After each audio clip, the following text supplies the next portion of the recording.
I wanted to start out actually with kind of a fun get-to-know-you game.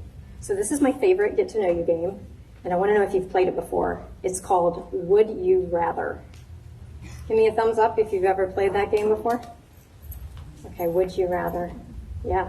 Well, if you haven't played it before, that's okay, because one reason I like it is it's very easy. Okay. So I'm going to ask you some questions, and I'm going to give you 2 possible answers, and you choose which one you like better. Here's the first question. Would you rather have cake or ice cream? Cake or ice cream? Now, I'm going to have you do something. I'm going to say thumbs up if you like cake. Thumbs up for cake. So I want to see your thumbs up so I can kind of get a sense of who likes cake. Okay. Thumbs up for ice cream. Thumbs up for ice cream. Okay. Ice cream won that one. That's great. Okay, here's another one. Would you rather have apple or strawberries for snack? Apples, thumbs up. Apples, okay. Strawberries, thumbs up.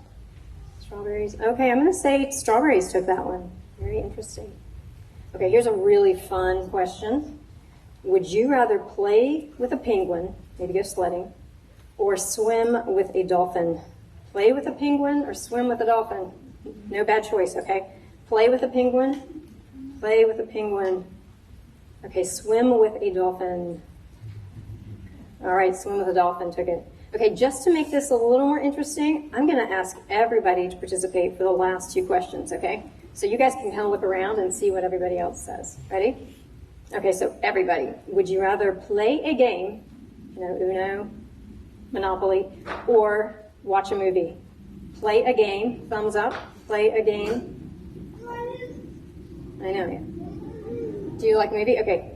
Get your thumb up there, Presley. Okay. Watch a movie. Watch a movie. All right, there's a lot of movie watchers. That's great. Okay, last question. It's Christmas morning.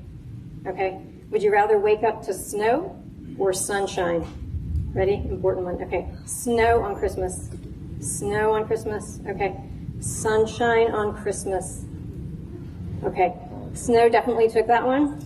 I'm sorry, I need to tell you that it doesn't matter what you answered, it is not going to snow in Santa Barbara on Christmas. I know that was a downer.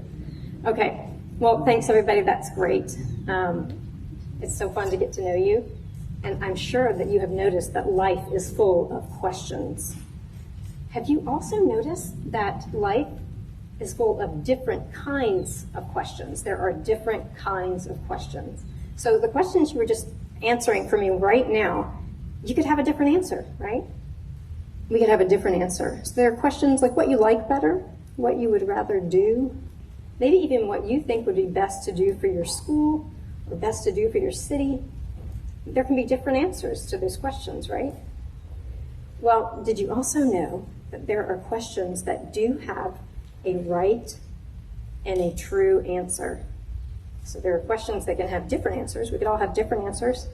But there are also questions that have only one true right answer. Okay, let me give you one just example before I get a little deeper. Which do you think is bigger, Earth or the sun? Okay, all right, give me a thumbs up over there. Earth bigger? Okay, sun bigger. Okay, you guys got it. The sun is over 100 times bigger than Earth. And even if I thought that the Earth was bigger, it wouldn't really matter because the sun is bigger. Well, as Christians, we also know that there are some questions, the big questions of life, that have a right and a true answer. And that is really good news because some of our biggest, deepest questions in life have a right and a true answer. And we like to have answers, don't we?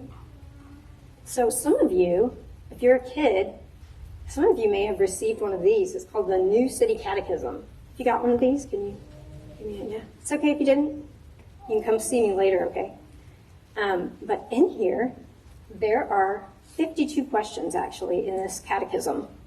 And each of these questions actually has a right, true answer. And I need to tell you that they got all of those answers from the Bible, so from the Word of God. One of those questions, actually the first question, is this. Should I just stop on it? Okay. There we go. I don't want to yell at you, so. Okay, great. So the first question in this book is, what is our only hope in life and death? Wow.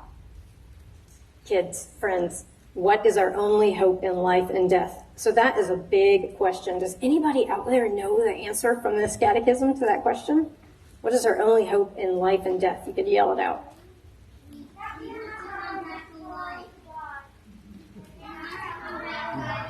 Okay. Okay. Some of you have been studying these questions, and I should tell you this, that even if you know the true answer, you might say it in different words, and actually that's okay. So I want to tell you that, but it still will be the true answer. So in this catechism, it says that we are not our own, but belong to God. That we are not our own, but belong to God. And that is an amazing truth for our hearts. And here's why we are not our own, but belong to God. It's because God made us, and because Jesus is the one who came in and paid the price to save us. That makes him our Redeemer. But he's the one who paid the price to save us. That means that we aren't alone, and we aren't in charge of ourselves. We belong to God who made us, and he will never leave us, and he will always care for us when we trust in him. In the good times in life, the bad times in life, and in death. So that's a big question that has one right and true answer.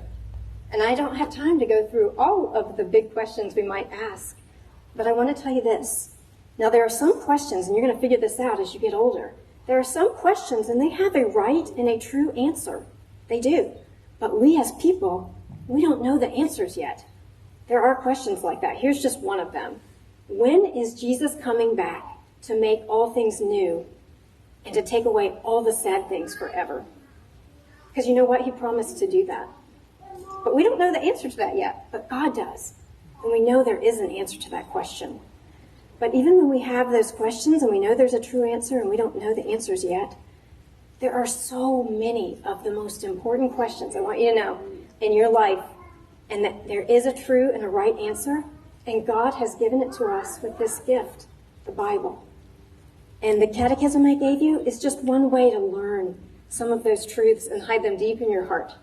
And that's why I'm encouraging you to do that, so that you can hide those truths, those true answers that God gives us to our biggest questions in your heart, and have that always.